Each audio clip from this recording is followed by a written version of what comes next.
bienvenidos una vez más a nuestro canal de YouTube. Somos Citología, Ciencia y Arte. Yo soy Elizabeth García y en esta oportunidad les quiero hablar de cambios reactivos versus cambios atípicos.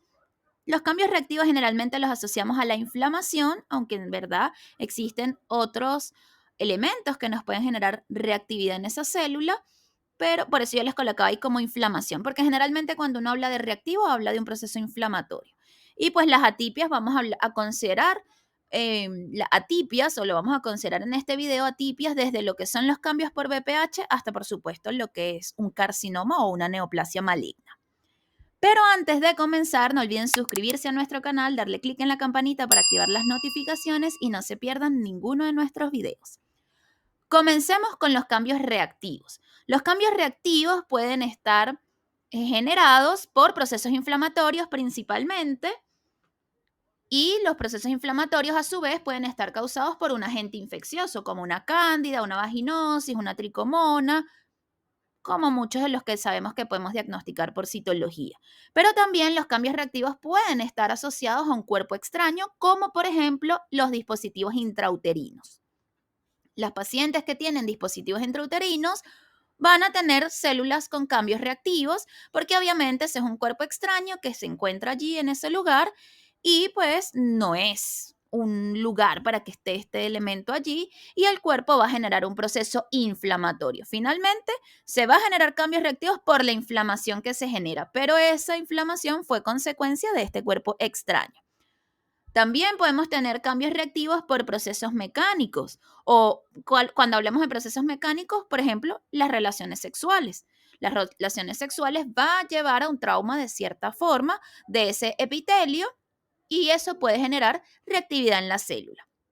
También, por supuesto, los cambios hormonales pueden llegar a generar algunos cambios reactivos, esas hormonas accionando a lo largo de lo que es el ciclo menstrual, esa variación en los índices de las hormonas según la fase del ciclo menstrual puede llegar a generar cierta reactividad en la célula y todo esto al final va a desencadenar un proceso inflamatorio que es lo que veremos como cambios reactivos. Por eso les colocaba al inicio inflamación, porque generalmente todo al final lo que genera es una inflamación y la reactividad en la célula en verdad viene producto de esa inflamación. Porque recuerden que los leucocitos, que son pues los elementos inflamatorios, van a liberar una cantidad de citoquinas y una cantidad de sustancias en ese tejido y eso va a generar reactividad a la célula, a ese epitelio, a ese tejido. Y es lo que nosotros vamos a ver. Por eso es que cuando uno habla de cambios reactivos, lo asocia a inflamación. ¿Qué cambios vamos a poder observar? Ahí yo les coloco una imagen donde les señalo una célula normal, un núcleo normal de una célula superficial y pues alrededor tenemos células con cambios o con cambios reactivos con características que de hecho ya a simple vista lo más llamativo es el tamaño del núcleo.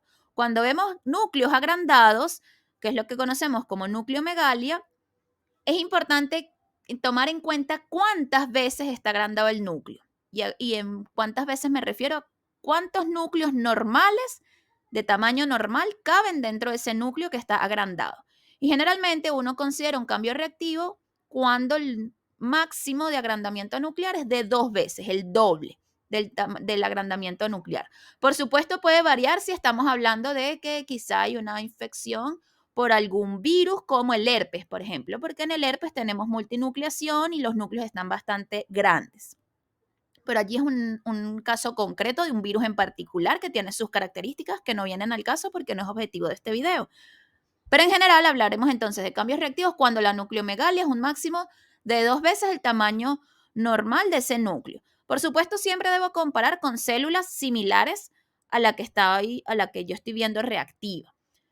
No puedo comparar una célula endocervical con una célula plana o una metaplasia con una célula escamosa. No, ¿verdad? Tengo que ser, si voy a comparar intermedias, tiene que ser con otra intermedia. Entonces, siempre buscar una célula intermedia que tenga características normales y compararla con una que yo considere que tiene esa nucleomegalia y ver cuántas veces puede caber ese núcleo en el núcleo que está alterado. Otro cambio reactivo bastante común son los halos perinucleares. Es bastante frecuente, es uno de los cambios reactivos más llamativos junto con la nucleomegalia. También podemos observar hipercromasia, pero una hipercromasia que es bastante leve. En los cambios reactivos, la cromatina es homogénea y eso es súper importante considerarlo. Porque si yo comienzo a ver una cromatina en grumos, una cromatina grumosa, bien sea que sean grumos finos o gruesos, eso ya deja de ser un cambio reactivo y tengo que poner atención. También va a depender del tipo de célula, ¿no? Porque en las células endocervicales en ocasiones se puede ver la cromatina fina granular y ser un cambio reactivo. Pero si yo veo grumos gruesos dentro de ese núcleo, de esa cromatina en grumos gruesos, eso ya no es un cambio reactivo. Puedo llegar a observar también nucleolos pequeños o lo que también van a encontrar en los textos como nucleolos inconspicuos. Inconspicuo es simplemente algo pequeño, algo discreto. Y unos pequeños nucleolos puede llegarse a observar como cambio reactivo. Es bastante frecuente ver nucleolos, estos pequeños nucleolos, en endocervicales reactivas. Ojo con las células endocervicales porque son bastante reactivas y también se pueden degenerar mucho, sobre todo en la toma de muestra y cuando las muestras se toman con cepillo. Pero no me voy a detener en eso porque no es objetivo de este video las endocervicales. Aunque los cambios reactivos van a ser iguales en cualquier tipo de célula que estemos observando. Aquí les traigo una imagen de un caso en donde tenemos tricomonas vaginalis, que allí está señalada, y muchos halos perinucleares. En un video que hablo de algunos tips de tricomonas, hago mención de los halos perinucleares como cambio reactivo. Es muy frecuente que si yo tengo tricomonas, tenga muchos cambios reactivos y el cambio reactivo que más destaca son los halos perinucleares. Y allí pues les coloco varios ejemplos para que ustedes pues los identifiquen. Y también otro cambio reactivo pueden ser las binucleaciones, que no les coloqué ninguna imagen, pero binucleaciones pues básicamente son dos núcleos dentro de una misma célula, pero ojo con las binucleaciones porque yo debo evaluar si esos dos núcleos tienen una membrana nuclear lisa y una cromatina homogénea. Si cumple con esas características es una binucleación reactiva, pero si esos núcleos son irregulares, la membrana nuclear es irregular, la cromatina es en grumos gruesos, eso ya entra dentro de las atipias. Otro cambio puede ser la policromasia o lo que también se conoce como anfofilia. Son lo mismo. ¿Y qué quiere decir esto? Esa doble tinción que puede tomar el citoplasma de las células. Esto puede ser producto de un cambio reactivo, pero también en el caso particular que tenemos allí, que son células de metaplasia, es bastante común encontrar células de metaplasia con esa doble tinción, porque recuerden que las células de metaplasia son células de transformación. Se están transformando de endocervicales a células escamosas. Y las endocervicales se tiñen con Papa Nicolau de color azul, o ese color verdoso, azul verdoso, y las células escamosas, las superficiales, se tiñen rosadas. Entonces, ellas están, de hecho, estas que tenemos allí, esas metaplasias, están justo en esa fase en que se están dejando de ser endocervicales para tomar ese aspecto escamoso. Lo vemos en la tinción, no solo en la tinción, sino en la morfología, que vemos que ya tiene esa tendencia a ser poligonal, sobre todo la célula que está señalada. Pero también la policromasia y la anfofilia puede ser producto de cambios reactivos. Entonces, en resumen, cambios reactivos vamos a tener una nucleomegalia leve, como máximo el doble del tamaño nuclear normal. Podemos tener policromasia, binucleaciones, halo perinuclear y puedo llegar a observar una hipercromasia bastante sutil. Atención con eso, la hipercromasia leve. Recordar que siempre deben tener una cromatina homogénea y una membrana nuclear lisa. Hasta allí todo bien. Antes de continuar, hago una pausa para recordar que le des like a este video. Continuamos ahora con los cambios atípicos. ¿Qué tenemos en los cambios atípicos? Pues vamos a tener una nucleomegalia que va a ser más del doble del tamaño normal de un núcleo, puede ser 3, 4, 5 veces, muchas veces más el tamaño de un núcleo, pero más del doble. Cuando hablamos son núcleos bastante grandes y ahí ya comenzamos a ver lo que se conoce como pérdida de la relación núcleo-citoplasma. El núcleo ocupa tanto volumen o tanto espacio dentro de ese citoplasma que el citoplasma parece que es escaso, pero la célula sigue siendo del mismo tamaño. Lo que pasa es que el núcleo está ocupando más espacio dentro de ella y por lo tanto da ese aspecto de que se ve menos citoplasma. Entonces hablamos de pérdida de la relación núcleo-citoplasma, es un cambio atípico. Una nucleomegalia, el doble del tamaño normal de un núcleo, también. La hipercromasia mucho más severa. Hablamos de una hipercromasia moderada a severa, intensa. Un núcleo bien teñido, bien oscuro. Irregularidad de la envoltura nuclear, que ahí lo tenemos señalado.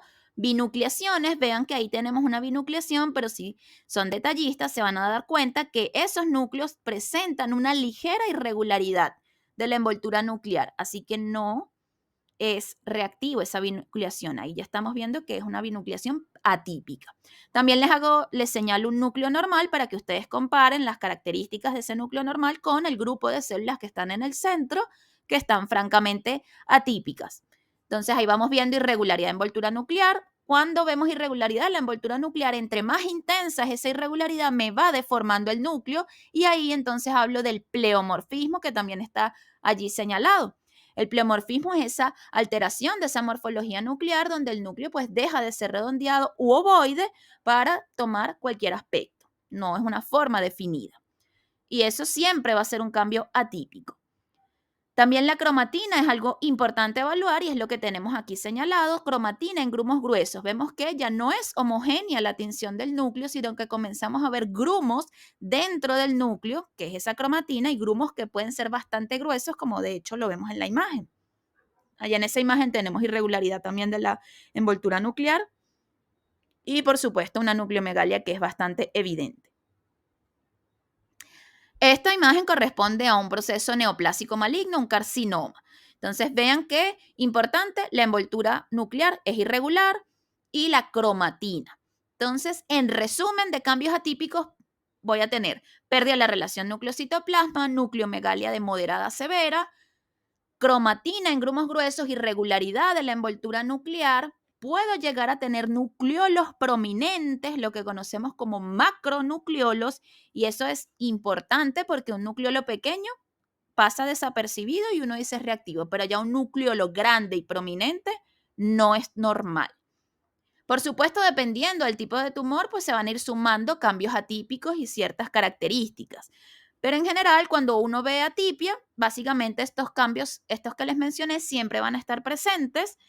Y recuerden que cuando yo estoy viendo un extendido, yo debo evaluar varios parámetros, no solo las características individuales de las células, sino yo debo evaluar también la disposición de esas células. Y cuando ya tengo cambios atípicos, la disposición de las células también se comienza a alterar. Y eso pasa en el caso de citología ginecológica con las células endocervicales. Cuando las células endocervicales comienzan a alterar la disposición normal que ellas tienen, que sabemos que es en panal de abeja, si ya no se ven en esa disposición, comienzan a verse tridimensionales o se comienzan a ver en disposiciones diferentes, eso también es una señal de atipia. Entonces, cuando hablamos de atipia, ciertamente yo tengo que evaluar las características individuales de la célula, pero también a las células como un conjunto, porque recuerden que ellas están en un tejido, formando un tejido. En citología las veo sueltas, pero también esas disposiciones las voy a poder apreciar. Entonces, en citología debe evaluar la célula como estructura individual, pero también esas disposiciones que ellas tienen me van a orientar sobre si lo que estamos viendo es normal o quizá ya se trate de un proceso neoplásico. En el caso de las endocervicales hay que tener mucho cuidado y por eso nosotros tenemos videos donde hablamos de las atipias glandulares y de las células endocervicales, pero estar muy claros de los cambios reactivos, no confundirlos con atipia, no solo en las endocervicales, sino en todos los tipos de células. Los cambios reactivos, como les mencionaba, aplican para cualquier tipo celular. Hago una pausa para invitarlos a seguirnos en Instagram, @citología ciencia y arte, y que participen semana a semana del citotest que hacemos todos los jueves, en donde podrán poner en práctica sus conocimientos. Y los días viernes hacemos la revisión de esos citotest. Ya por último, pues les quería colocar esta imagen comparando pues cambios reactivos con atipia y les coloco células inmaduras. ¿Por qué células inmaduras? Bueno, les quise poner un extendido atrófico, que es el que tenemos allí como reactivo, y una lesión de alto grado, que es lo que tenemos allí como atipia. En la lesión de alto grado les señalo una célula normal para que ustedes establezcan los puntos de comparación con esa célula inmadura normal con lo que tienen alrededor y vayan pues enumerando cuáles cambios tienen, cuáles van a ser esos cambios que son atípicos. Nucleomegalia, vean que hay pleomorfismo, hay núcleos que son bastante irregulares, hipercromasia, algunos grumos gruesos en esos núcleos, en esa cromatina, nucleomegalia muy evidente, pérdida de la relación núcleo-citoplasma, cambios atípicos. En la imagen de los que sería reactivo, es un frotis atrófico bastante inflamado, porque vemos que hay un infiltrado inflamatorio importante, pero quizá lo más llamativo es algunas nucleomegalias que hay por allí, pero nada de qué preocuparse, simplemente reactivo. ¿Por qué les traigo un extendido atrófico? Porque los extendidos atróficos son motivo de mucha confusión, sobre todo cuando se está aprendiendo a ver citología ginecológica, porque son células inmaduras y las células inmaduras tienen núcleos prominentes. Entonces, no dejarse llevar porque el núcleo es grande y es prominente. Recuerden que estas son células mucho más pequeñas y que su núcleo es mucho más grande y citoplasma más escaso. Tienen que evaluar las características de ese núcleo. Si la cromatina es homogénea, si la envoltura nuclear es lisa, no me tengo que asustar porque se vea ligeramente agrandado el núcleo. Entonces, siempre, por supuesto, evaluar y tomar en cuenta no solo la célula, sino el contexto en el que está. Si yo tengo un fondo inflamatorio, gran cantidad de elementos inflamatorios, pues decir, bueno, efectivamente las células van a estar reactivas. No olviden lo que les mencionaba de el tamaño nuclear más del doble de un núcleo normal, ya es sugestivo de que esto sea un proceso atípico. Por último, les quería dejar un ejercicio para que ustedes escriban en los comentarios las respuestas y si les doy like a la respuesta que ustedes dejen, quiere decir que está bien su respuesta. Si no tienen like, es porque no, así que revísenla y vuelvan a ver el video si es necesario. Les dejo una imagen A, una imagen B y la idea es que ustedes digan cuál está reactiva y cuál está atípica. También recordarles que nosotros tenemos cursos de citología en nuestra web. Pueden conocer todos los cursos que tenemos disponibles, donde profundizamos pues estos temas que vimos en este video y por supuesto muchos temas relacionados con citología ginecológica y no ginecológica. Y por supuesto, si les ha gustado este video, no olviden darle like, no olviden suscribirse para que no se pierdan ninguno de nuestros videos y vayan al canal y vean toda la cantidad de videos que tenemos disponibles. Más de 400 videos relacionados con citología. Nos vemos en un próximo video. Chao, chao.